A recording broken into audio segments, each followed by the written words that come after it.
Speak podcast sponsored by Chafin Real Estate Services. Looking to make your next move? You're in the right place.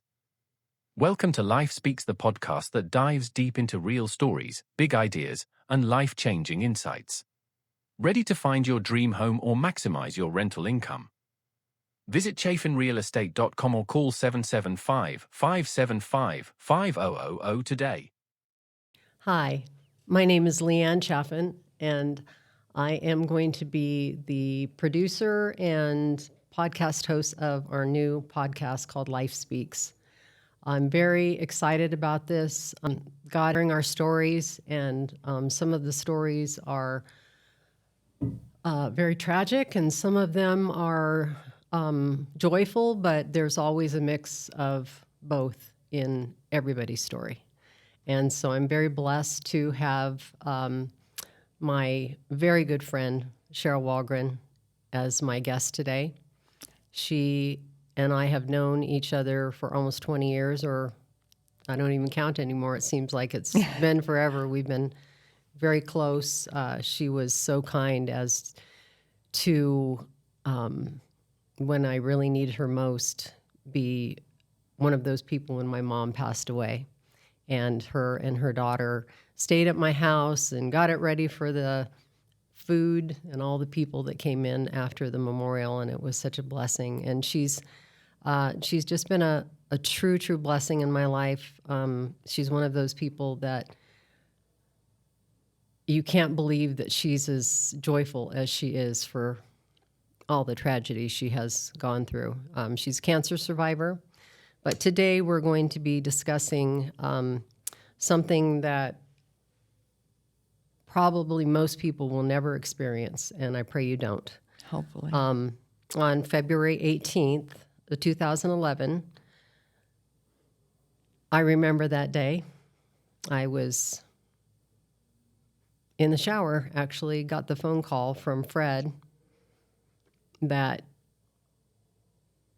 Cheryl's daughter and grandson were murdered at the hands of her husband, Michelle's husband, and then he tried to kill himself and didn't succeed. The impetus to this was that Cheryl's grandson, Christopher, had taken $500 out of his mom and stepfather's checking account. His parents were furious. His stepfather wanted him out of their home as soon as possible, and Michelle took him directly to a hotel. And the next day, she found Christopher an apartment. They returned to their home and began to pack up the car with his belongings, and Christopher's stepfather had been drinking while they were working on the move. He went into Christopher's bedroom and shot him 5 times with his service revolver. He reloaded and proceeded to chase Michelle while she was on the phone with 911. And he caught up to her outside their home in the driveway and shot her 6 times. None of these gunshot wounds were survivable.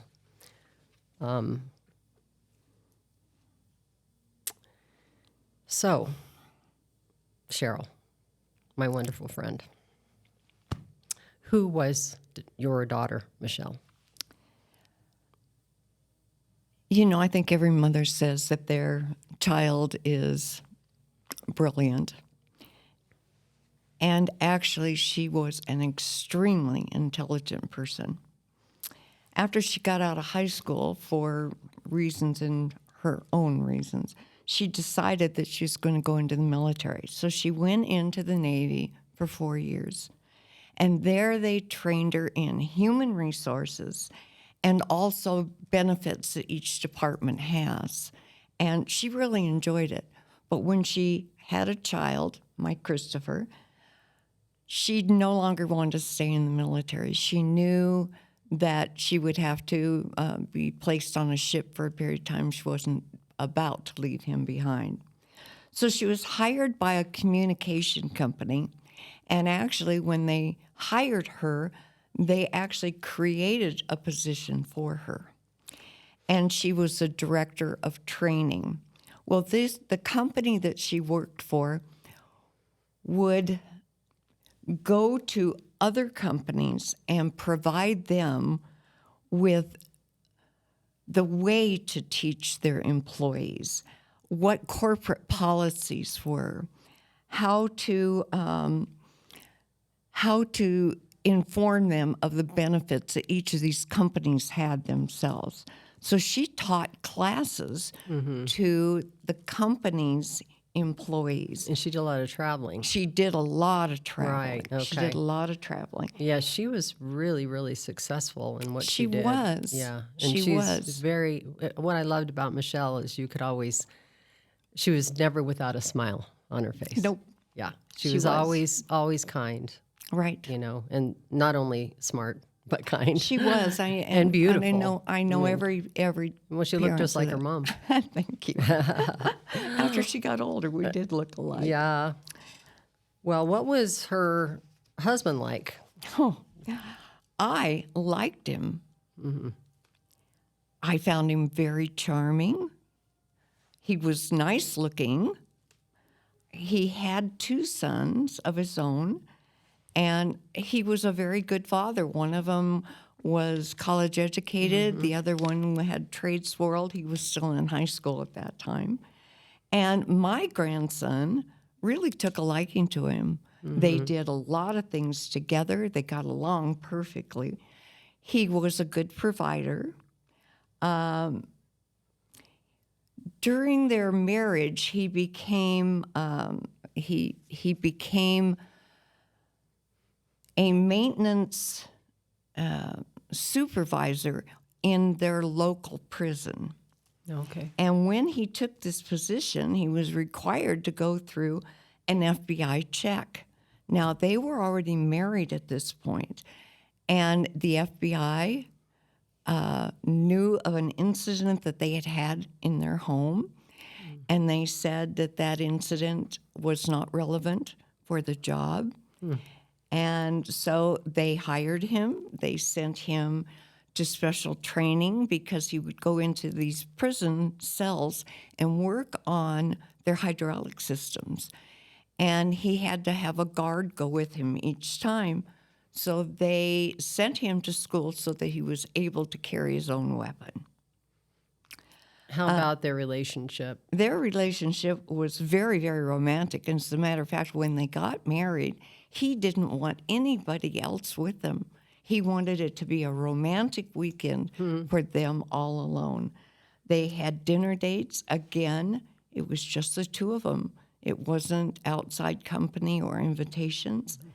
He bought her really nice jewelry, some that I have on today, pearls that he bought her as a gift.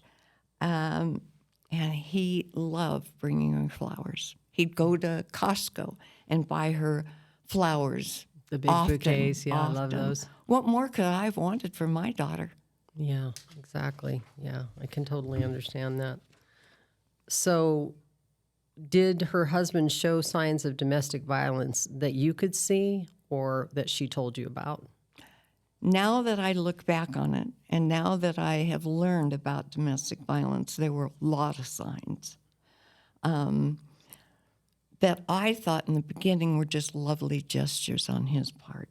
More control than gestures? He worked very hard to find ways to control both her and my grandson. Interesting. All said Under love. under love. Right. You know. For instance, one example is one Saturday, my daughter told her son and her husband that she just needed some time alone. She had work to do. She needed to be completely alone. And both of these guys, both of them, continued to bug the heck out of her. So she figured she'd fix this herself. She got in the car and took a nice long drive. But when she returned home, her husband had taken all of her personal belongings, her clothing, any item that was special to her, furniture that he was able to pick up and carry, the drawers out of her dresser, took him out to the backyard and burned them. Oh, my God. That's horrible. The next day, he apologized. He was so darn sorry. He felt so bad for what he'd done. He took her shopping. He bought her new clothes. They bought a new sofa. He thought they needed a new refrigerator. He bought that. And he bought her a bouquet of flowers. He was so sorry. Wow. I had mentioned this to the FBI when I was questioned about his background. And the FBI said to me that it wasn't against the law for him to take things out of his home and burn them in his yard. So even the FBI did not feel that this was anything to warrant a danger issue. Wow. That's crazy. So you said that you thought it was sweet that he insisted on a private wedding, but did you realize it was a warning sign? I did not know that was a warning sign. Yeah. I'm wondering, I mean, we throw around the word narcissist a lot in this time in our society. My first husband was very controlling. But you feel it's out of love. Yeah, and that's how you kind of get sucked into it. And also, she loved him. You know, she did. Yeah. As a matter of fact, he called her many, many times a day. Not just once or twice, but many, many times a day. And he hated that she had to travel. All these were signs that I saw later after I realized what was going on. He hated her traveling. He said he wanted her at home with him. Sounds loving. He even told her personally, he says, I'm jealous of your success in business. And he didn't like the fact of being left behind. Right. So he would do things like call her at work when she was in her office, and she did work from home some. He would call her in the middle. He would have their employees interrupt her conversations or training with her clients so that he could talk to her. Wow, that's very controlling. It was. But there again, she thought he needed her. He began to have signs of being very, very sad. And so he was always tired. I didn't realize those were. He had mood changes, and if they had any discussion at all, he'd sulk like crazy. Another thing I found very, very interesting, before I even knew the signs of domestic violence, is he would get up in the middle of the night and cook. What the heck? And then he would wake her up to come taste it. He'd wake her up in the middle of the night. This wasn't once. Yeah. This happened every night.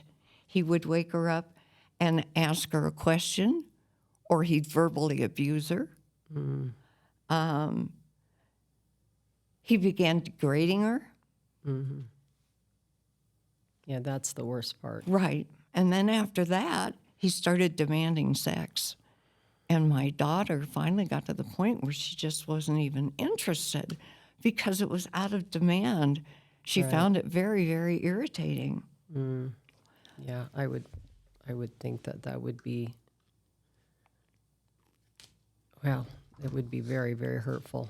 One of the things I found interesting about him is we would have a holiday meal, and he was always game. He thought it would be great fun. He'd help with the menu. He'd tell us what he was going to cook. And he never joined in the fun. He'd always go to sleep, and she could never wake him up. Was he drinking at that time also? Or medicating, self-medicating possibly? Now that I'm aware, yes, definitely. Yeah. Definitely self-medicating. Yeah. And Michelle was just embarrassed, and she'd apologize for him, and my husband would say, don't worry about it, he's just tired. He wasn't just tired. Right. He didn't have control of the situation. So the big question is always with domestic abuse is why did she stay with him? My Michelle had been married this was her fourth marriage. And she felt like these marriages were her fault. Mm. She wanted to be loved. She wanted to give love. Mm. But she knew that the verbal abuse that she was getting was probably because of her. If she hadn't been able to perform in marriages before, it must be her fault. He started telling her that she was crazy. So she thought, could that be true? So she went and she found professional help. Mm. He wouldn't go. Right. At that time, he wouldn't go. And she just began feeling worse and worse and worse about herself. He told her that if her son, whom he loved, I felt like he really did love him. Right. If he would just go live with his dad, they would be just fine. If she'd quit her job, they would be just fine. Interesting. If she would stop going on these darn business trips, they would just be fine. And she really felt very, very embarrassed and very foolish. She said to me one time, "Mom, how can I be so wonderful in business and with my family and my friends and be such a terrible person at home?" Wow. Well, I know that is one key for a narcissist is to always make it the other person's fault. Yeah. So, okay. So I've known you now for 20 years. When that day happened, I could not imagine how you, as a mom, a grandmother, could deal with the loss. I mean, I was shaken to the core, and I know how much you loved your family, and you still do. I mean, Michelle's not gone in your heart. She's right here. Yeah, and she's in heaven. We know that. So, but how do you live? Let me rephrase that. How did you function in the beginning with the loss? Just kind of go through the first, say, year. Immediately, I needed to do something proactive. Right. And my friends all told me to calm down, to take time to grieve. I didn't want to. This was my choice to make this senseless tragedy into an opportunity to educate other people. Why I felt this way, I don't know. I don't know either. I don't know. I think it's amazing. I hated being helpless. It's not my nature to be bitter. I don't want to be pitied. So what am I going to do? Everybody's got struggles in their life. Everybody. And I feel that any of the struggles in our life have to develop our character, give us some strength. And this was so horrible, I didn't know what else to do. Right. So it's up to me to make this senseless death into an opportunity to educate anybody out there that'll listen to this. How do you prevent it? So in the first days, though, after the loss or after the murders, I mean, you had to have some physical feelings. How did you cope in the very beginning? Like some people overeat, some people drink, some people, I took antidepressants. I took an antidepressant because I couldn't quit shaking. Yeah. Did that help with sleeping? Because some people don't sleep after something so horrible like that. Well, I guess that I can even share this. My children were cremated. I'm not exactly sure how that happened, but they were cremated and then given to me. So I guess maybe I should be embarrassed. I'm not. Oh, don't be embarrassed. I slept with them for days. Yeah, well, we all have our own ways of grieving, and I don't think there's anything wrong with that. A lot of people are wearing the ashes around an amulet in, Right. in their neck. So, you do what. I still have them there. Yeah. You've seen them there in Yeah. my china closet. Yeah. I can't get rid of them. No, of course not. Of course not. No, I can't get rid of them. Antidepressants has helped. How about your faith? How did Oh, that? dear Lord. This podcast hasn't said anything about that. I so have the Lord in my heart, and that's where you and I met, is through our Lord and The church that we were part absolutely, of. absolutely. I could not have made it. In fact, when we went to church the day after, I asked everybody in the church to pray for my son because he didn't have the Lord in his heart Right. to help with this pain. I don't think he appreciated that being said. But that's okay. You come when our children are not walking with the Lord at that moment. I believe that they're working on their testimony. Someday. Oh, that's a good. That's yeah, a good someday comeback. they're gonna come to faith. They just don't know it yet. In fact, I say that to my grandkids all the time. You're a mighty man of God. You just don't know it yet. You just don't know it yet. And mine, Michelle, was as a matter of fact, my grandson Christopher. I sent him to a Bible camp. He came home from the Bible camp, and he said that he has a new favorite song. I can only imagine. Oh, I love that. You're kidding me. I love it when you sing it. Oh, you're so sweet. Oh, I know. Oh my gosh. No, I mean I did that not one know. really touches my heart. So I did not know. know that he loved that song. Oh, that was his all-time What a favorite. blessing to have that song be the song, and then now he's not imagining. No, and I knew that because I do know he was a believer. My daughter was a believer. So does that help my heart? No, my heart still hurts like crazy, but my antidepressants keep me from bawling my heart out and stepping forward and becoming part of a community that educates others on domestic violence. Well, what I know about antidepressants is it's the serotonin that you're missing, so you're missing serotonin in your own body. But the joy of the Lord, and I witness this every day that I'm with you, is your strength. I see the joy of the Lord in your life. Oh, I am amazed. I love my Lord. In fact, I walk and I'd wait for you to hate somebody. But if you want to know something that's really weird, I mean, even though we've gone through 3 years of bringing him to justice, I don't hate him. Now, how could that be? I mean, to me, that's not even something a human being can do, and I don't hate him. I do believe he loved both of them. Right. He was intoxicated. I don't think that's a darn good reason. Well, I don't think anything. I don't think it's a reason, but I know when I've spoken to someone who I desperately love and they are drinking, they're not themselves. Oh, that's a good point. So it's a spirit. That's why on the liquor stores it says wine and spirits.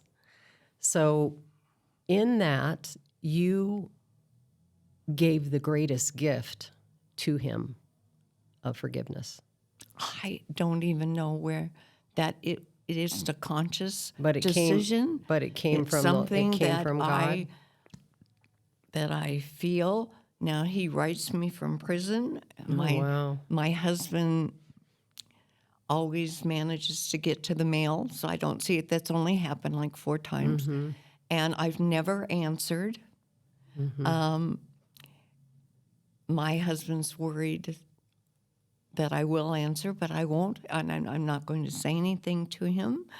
But I don't hate him, and I don't understand that about myself. So we're going to take a break here as far as going into a next episode. Oh my. I want to break these into smaller sections for people so that they'll listen to the next part of your story. Okay. So.